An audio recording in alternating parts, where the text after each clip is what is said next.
Israel and Hamas have agreed to the first phase of a US-brokered ceasefire framework saying that we're very close to a deal in the Middle East that will allow for the swift release of all hostages held in Gaza, Israeli withdrawal to an agreed point, and the release of some Palestinian prisoners.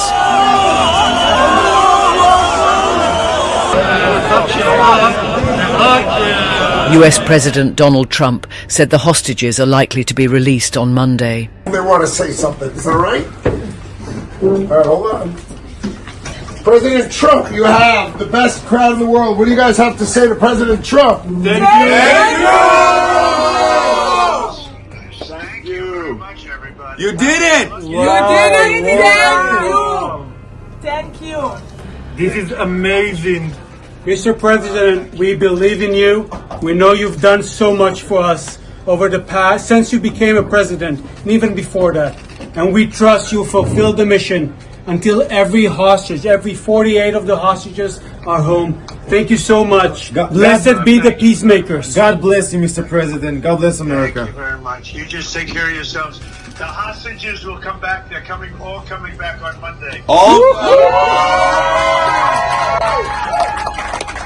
His announcement of the agreement did not address some key sticking points in the proposal, including Hamas disarmament and the future governance of Gaza. Israeli Prime Minister Benjamin Netanyahu said the agreement was a diplomatic success and a national and moral victory for his country. Hamas thanked Trump and all mediators involved, Qatar, Egypt and Turkey.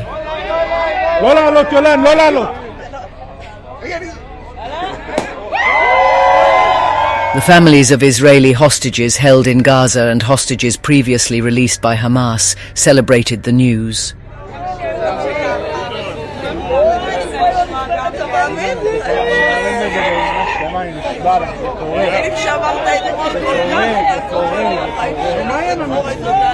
The agreement was also celebrated in parts of Gaza, though many in the enclave are not yet aware of the announcement.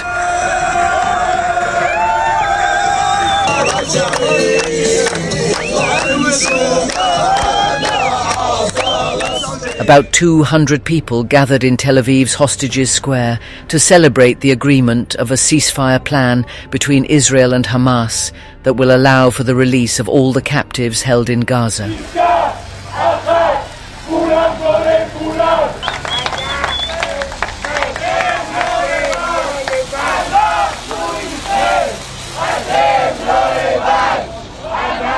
Former hostages who were held by Hamas and released as part of earlier ceasefire agreements have joined the celebrating crowds.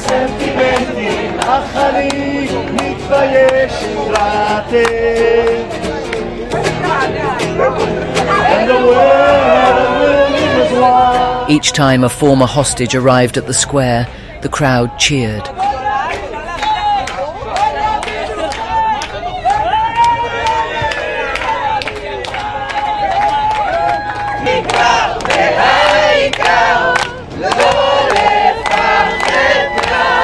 People said they wanted to come to the square to raise glasses and rejoice together. People hugged the families amid a mood of excitement.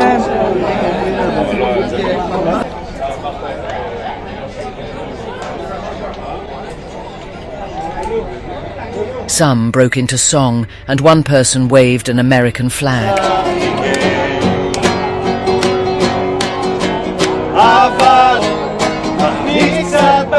As an Israeli, as someone who's become a part of the hostage families, they are all my brothers. I'm not biologically related to any of them, but this is my family, my extended family.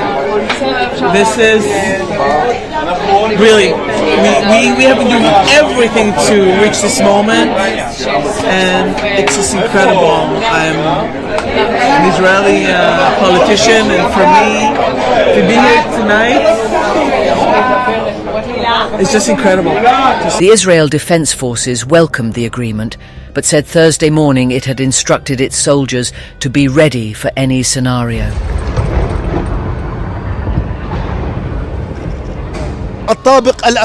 The conflict between Israel and the Palestinian people is one of the longest running and most violent disputes in the world.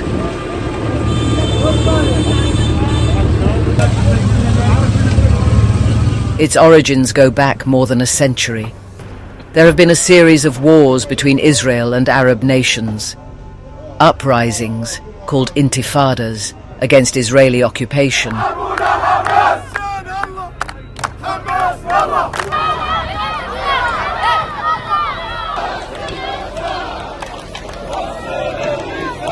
And reprisals and crackdowns by Israel have also taken place.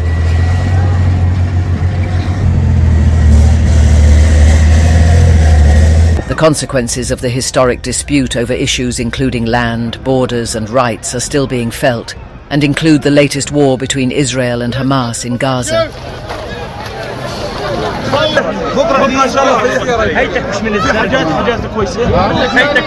Hamas is an armed Palestinian group and political movement in the Gaza Strip.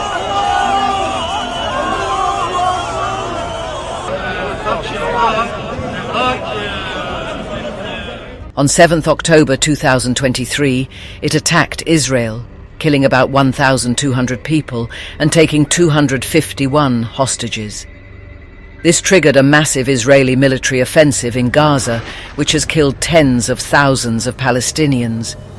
Hamas, which the US, UK, Israel and many other nations have designated as a terrorist organization, has been severely weakened during the conflict. However, Israel says Hamas still commands fighters in areas including Gaza City. A week ago, President Donald Trump gave Hamas 3 to 4 days to accept a US-backed plan for Gaza. The plan specifies an immediate ceasefire, an exchange of all hostages held by Hamas for Palestinian prisoners held by Israel, a staged Israeli withdrawal from Gaza, the disarmament of Hamas, and the introduction of a transitional government led by an international body. Mediators Qatar and Egypt shared the 20-point plan with Hamas the previous day after Israeli Prime Minister Benjamin Netanyahu had appeared alongside Trump at the White House and endorsed the document, saying it satisfied Israel's war aims. Hamas was not involved in the negotiations that led to the proposal, which calls on the Islamist militant group to disarm, a demand it has previously rejected. A source close to Hamas told Reuters the plan was completely biased to Israel and imposed impossible conditions that aimed to eliminate the group. Subscribe to online community KE for all your latest news from around the globe 24/7.